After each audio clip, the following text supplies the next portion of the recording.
हमारे channel lucid पुस्तक में स्वागत है। आज देखेंगे सविनय अवज्ञा आंदोलन से संबंधित प्रश्न और इसमें बीपीएससी के प्रीवियस ईयर प्रश्न ही शामिल हैं और इसको देखते हैं हम। पहला प्रश्न है, दांडी यात्रा की गई थी, तो दांडी यात्रा 1930 ईस्वी में किया गया था। दूसरा प्रश्न, 1930 में गांधी जी ने सविनय अवज्ञा आंदोलन कहाँ से प्रारंभ किया था, तो दांडी से प्रारंभ किया था। तीसरा प्रश्न है, इन लोगों ने गांधी जी के नमक आंदोलन में भाग लिया था, तो गांधी जी का जो नमक आंदोलन था उसमें 3 महत्वपूर्ण व्यक्ति थे जिन्होंने भाग लिया था। सरोजिनी नायडू, राजकुमारी अमृत कौर जो कि अंतरिम सरकार की स्वास्थ्य मंत्री भी थी 1947 में जब बना था भारत सरकार, और तीसरा है कमला देवी चट्टोपाध्याय। अगला प्रश्न है, गांधी जी के नमक सत्याग्रह का उद्देश्य क्या था, तो इनका 3 महत्वपूर्ण उद्देश्य था।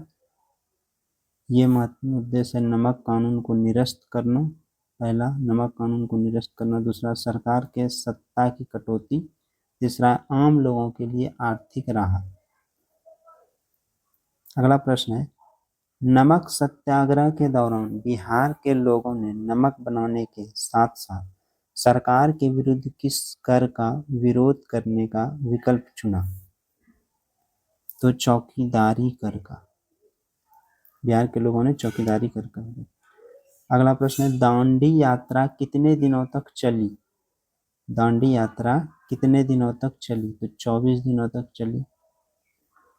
अगला है, 1929 में खुदाई खिदमतगार को संगठित किया था, तो अब्दुल गफ्फार खान ने संगठित किया था, अब्दुल गफ्फार खान ने। अगला है, बेगूसराय के चौकीदारी टैक्स के विरुद्ध आंदोलन एक हिस्सा था किसका, सविनय अवज्ञा आंदोलन का। अगला है, भागलपुर में नमक सत्याग्रह का नेतृत्व किसने किया था, तो भागलपुर में नमक सत्याग्रह का नेतृत्व महादेव लाल सराफ ने किया था, महादेव लाल सराफ ने। महत्वपूर्ण प्रश्न है।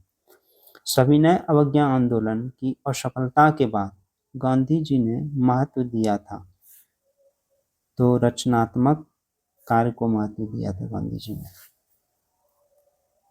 अगला प्रश्न है, प्रभावती देवी किस क्षेत्र की स्वतंत्रता संग्राम सेनानी थी, तो यह पटना से आती थी, पटना क्षेत्र की थी।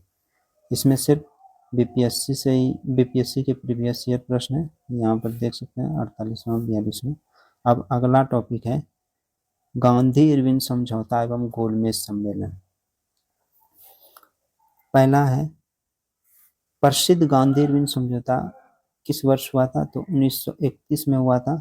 दूसरा है, गांधी इरविन समझौते पर हस्ताक्षर हुए तो कब हुआ, 1931 में हुआ। गांधी इरविन समझौता हुआ था तो कब हुआ था, 1931 ईस्वी में हुआ था। तो ये बार बार इसको पूछा गया प्रश्न है, इसलिए ये समझ में आता है कि प्रीवियस ईयर प्रश्नों का कितना महत्वपूर्ण। अगला प्रश्न, गांधी इरविन समझौते के हस्ताक्षरित होने में किसने महत्वपूर्ण भूमिका निभाई थी, तेज बहादुर सप्रू। किसने निभाई थी, तेज बहादुर सप्रू।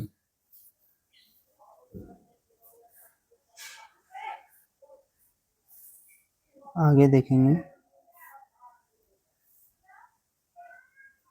अगला प्रश्न है, इस भारतीय राष्ट्रीय कांग्रेस अधिवेशन में मौलिक अधिकारों से संबंधित प्रस्ताव पहली बार पारित हुआ, कराची अधिवेशन 1931 में पारित हुआ।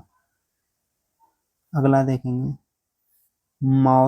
मौलाना मोहम्मद अली, मौलाना अबुल कलाम आजाद, महात्मा गांधी और जवाहरलाल नेहरू में से इस भारतीय नेता ने लंदन में गोलमेज कॉन्फ्रेंस में भाग लिया था, तो मौलाना मोहम्मद अली द्वारा भाग लिया गया था।